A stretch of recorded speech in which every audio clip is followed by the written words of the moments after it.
నీటి లోపల తెరగల్గు నీటననగు చాట్పునను మాయ తాబుట్టి చనును తానే నద్వయ బ్రహ్మ పరమ పూర్ణాబ్దియందు కల్పనాతీత యోగాత్మ కేవలాత్మ.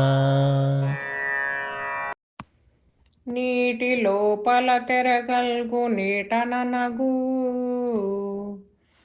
చాట్పునను మాయ తాబుట్టి చనును తానే నద్వయ బ్రహ్మ పరమ పూర్ణాబ్దియందు కల్పనాతీత యోగాత్మ కేవలాత్మ. జయ గురుదేవ. బాలరామ పండితుల వారి 59వ పద్యం. మాయ అనేది ఎలా పెకలించాలి అంటే, పెకలించేందుకు అది ఉంటే కదా పెకలించడం, అది లేనిదని తెలియటమే పెకలించటం, అది ఎక్కడ జనిస్తుందో అనే విషయాన్ని గురువు ద్వారా ఎరగటమే పెకలించటం, దాని లోతు ఎరగటమే పెకలించటం. అది ఎలా అణిగిపోతుందంటే, ఆ మాయ లేని మాయ, యామాసా మాయ. ఎలా అంటే, నీటిలో పల తెరగల్గు నీటననగు. సరైనటువంటి ఉపమానం.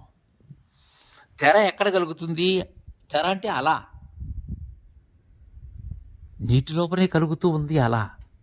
అయితే ఎక్కడ అణగిపోతుంది? బయటకు వచ్చి అడుగుతుందో? అది కాదు, నీటిలోనే అణగాలి. అది ఎక్కడైతే పుడుతుందో అక్కడే గిట్టాలి. అది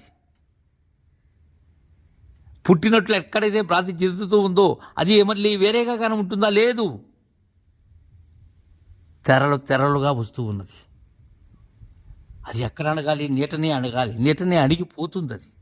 అయితే అది తెరగా అయ్యేదానికి కారణం ఏంటి? నేను అనబడేటువంటి అహం, అదే నేను అనేటువంటి గాలి. నీట ననుగు చాట్పునను మాయ తాబుట్టి చనును తానే. ఎప్పుడైతే ఈ కెరటములకు కావలసినటువంటి గాలి వీయటం వల్ల ఈ తెర అనేది ఏర్పడుతుంది, అంటే అలా అనేది ఏర్పడుతుంది. ఎక్కడ ఎక్కడ పుట్టి ఏర్పడుతుంది? నీటిలోనే పుట్టి ఏర్పడుతుంది. తద్విధానంగా మాయ తాబుట్టి చనును తానే.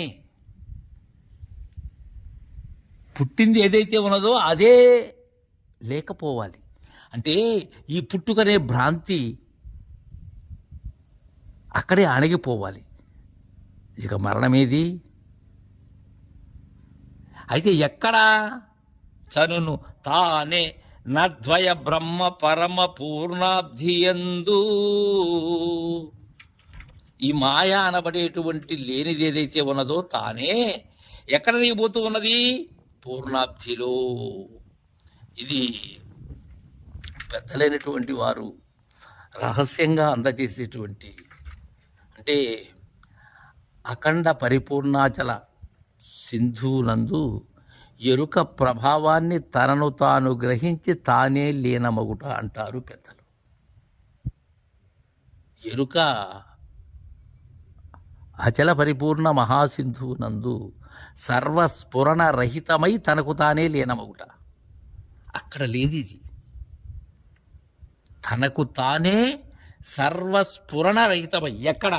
అద్వయ బ్రహ్మ పరమ పూర్ణాబ్ధి ఎందు ద్వయరహితమైనటువంటి బ్రహ్మము.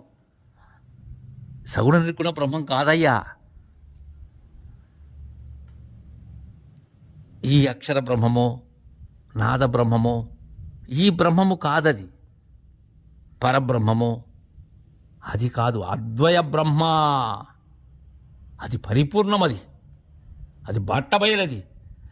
పరమ పూర్ణాబ్ధి యందు తాబుట్టి చనును తానే. ఎలా? నీటిలో పల తెరగల్గు నీటననగు రీతిగా. తద్విధానంగానే దానిలోనే పుడుతుంది. జలచరాలు ఎలా సాగరంలో పుట్టింది తెలియదు, అవి గిట్టింది తెలియదు. తద్విధానంగానే అలా వచ్చింది సముద్రానికి తెలియదు, అలా అణగినది తెలియదు. అటు తెలియదు, పోటు తెలియదు. కల్పనాతీత యోగాత్మ కేవలాత్మ. జై గురుదేవా.